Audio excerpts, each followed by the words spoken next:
Today I'm going to guide you through actually an Excel workbook which I've actually created, right? So in the workbook, right? So there is a button here which you can actually locate and click here, right? Then it will actually produce a form which you can actually use to fill in the information into your workbook.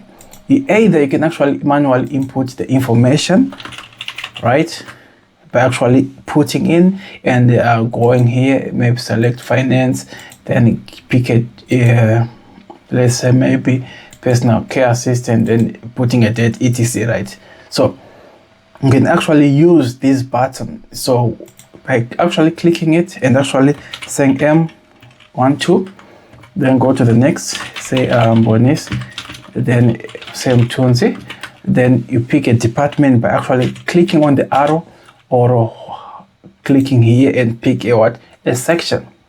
Then under the job title you can do the same thing. Let's say senior care worker, and hire date you can say 101 02 20 21. The moment when you click save enter, right, it says employee record have been saved.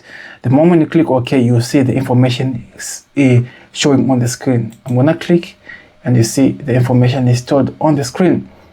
So you can do the same thing for another user. Let's say, then you call the person gift, then say gift Moyo.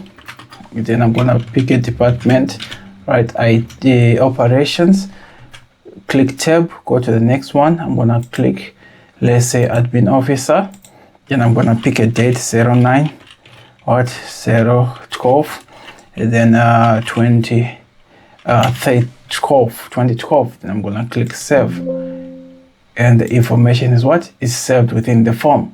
So if you want this form, right, you can actually get it by actually visiting the link below on the screen, or then you'll be able to actually download this sample.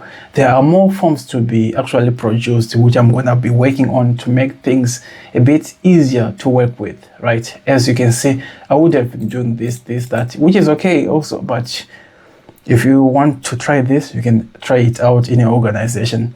Or if you need more forms to be added or more sections to be added, gender, this and that, hire date, whatever, you tell me, contact me at support@bonis.com or visit my website. I'll be glad to help you out. Cheers, this is bonis.com.